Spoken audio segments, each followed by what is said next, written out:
अतिशय महत्त्वाच्या 50 kitchen tips. Tip number 1. भातात पाणी राहिल्यास भातावर 2 ते 3 ब्रेड स्लाइस ठेवावेत. भात मोकळा होतो. Tip number 2. भाज्या शिजवताना त्यावर आधी कोथिंबीर घालू नये. कोथिंबीर शेवटी घालावी. कोथिंबीर काळी पडत नाही. Tip number 3. पदार्थावर कोथिंबीर घातल्यानंतर वरून झाकण लावू नये. Tip number 4. भरतासाठी वांगी भाजताना वांग्याला तेलाचा हात लावावा. साल लवकर निघते. Tip number 5. गोड पातळ पदार्थामध्ये खीर, कस्टर्ड, चायना ग्रास, बासुंदी, विस्तव बंद केल्यावर सुकामेवा घालावा. Tip number 6. आमटी, वरण इत्यादी पदार्थ वाढताना नेहमी तळाकडून ढवळून वाढावेत. Tip number 7. कडधान्य शिजवण्यासाठी शिजवताना खंडाची अख्खी सुपारी घालावी. Tip number 8. आदल्या रात्रीची भाजी राहिल्यास दुसऱ्या दिवशी कणकेत मिसळून घ्यावी व त्याचे पराठे लाटावे. Tip number 9. पुऱ्या करायच्या 1 तास आधी कणिक तयार करून ठेवावी. Tip number 10. शंकरपाळ्यांसाठी तयार केली जाणारी कणिक किमान 2 तास आधी मळून ठेवावी. Tip number 11.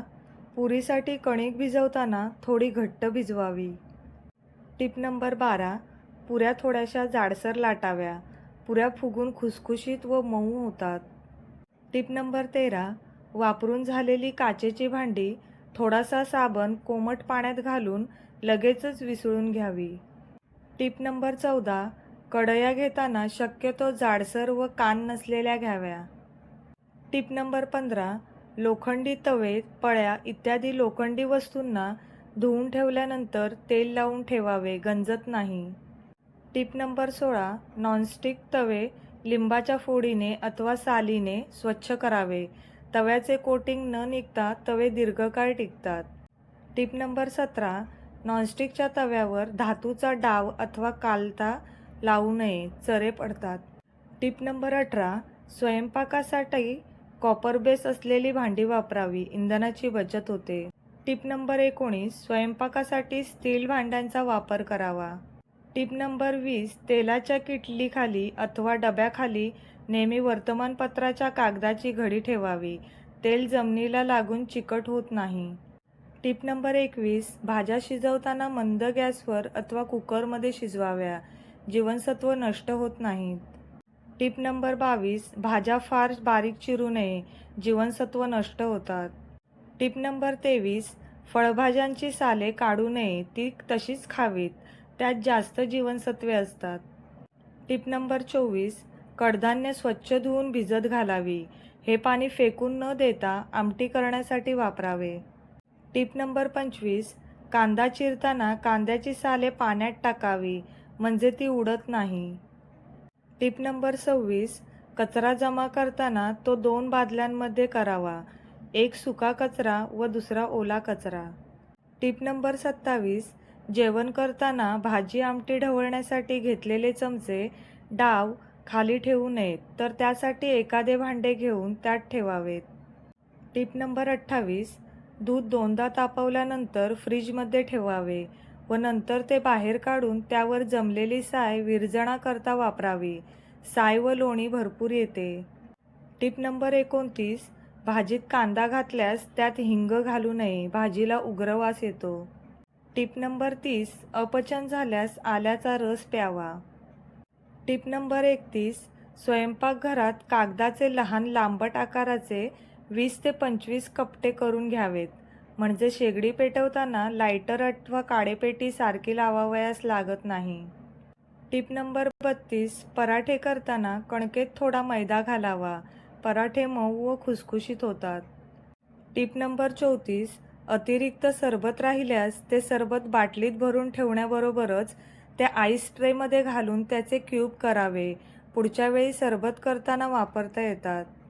Tip number 35. एकाच प्रकारचे वाटण सतत लागत असल्यास आठवड्याभराचे वाटण एकदाच करून फ्रीजमध्ये ठेवावे, आयत्या वेळी पंचाईत होत नाही. Tip number 36. भाकरीच्या पिठाचे धान्य नवे असल्यास त्यात थोडे मोहन घालावे. Tip number 37. थालीपीठाचे पीठ आयत्या वेळी भिजवावे. Tip number 38. दिवाळीचे फराळ पदार्थ शक्यतो तुपात करावे. शेव आणि चकल्या सोडून फराळाचे पदार्थ जास्त काळ टिकतात. Tip number 39. प्रत्येक ऋतू बदलताना हवामानातही बदल होत असल्याकारणाने आहारातही योग्य तो बदल करावा. Tip number 40. जेवताना नेहमी एकाच प्रकारच्या डाळी न वापरता विविध प्रकारच्या डाळींचा उपयोग करावा. आरोग्यास फायदा होतो. Tip number 41. पुरणपोळीच्या पुरणात निम्मा गूळ व निम्मी साखर घालावी. पुरणपोळी जास्त चविष्ट होते व रंगही खूप छान येतो. Tip number 42. कलिंगडाचा गर जर आईस्क्रीम स्कूपप्रमाणे काढत असाल तर त्याचा उरलेला रस सरबताकरिता वापरता येतो. Tip number 43. संत्री किंवा मोसंबीचा रस पूर्णपणे निघण्यासाठी ही फळे सोलण्यापूर्वी किंचित गरम करून घ्यावीत. Tip number 44. कलिंगडाचा गर चौकोनी आकारात कापून फ्रीजमध्ये पिशवीत अथवा डब्यात घालून ठेवावा. फ्रीजमध्ये जागा व्यापली जात नाही.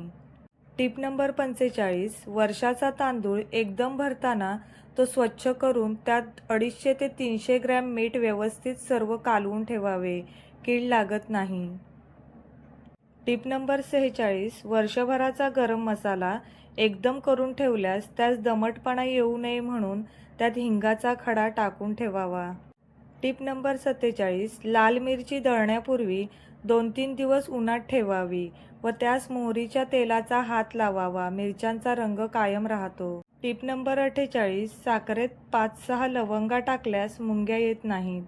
Tip number 49. साखरेचा पाक करताना त्यात थोडे लिंबू पिळून घालावे. मळी निघून जाते व स्वच्छ साफ पाक मिळतो. Tip number 50. मासे शिजवताना त्यात थोडे व्हिनेगर घालावे. मासे व्यवस्थित शिजतात. व्हिडिओ शेवटपर्यंत पाहिल्याबद्दल तुम्हा सर्वांचे मनापासून आभार. व्हिडिओ आवडला असल्यास लाईक करा, शेअर करा, कमेंट करा आणि सबस्क्राईब करा. धन्यवाद.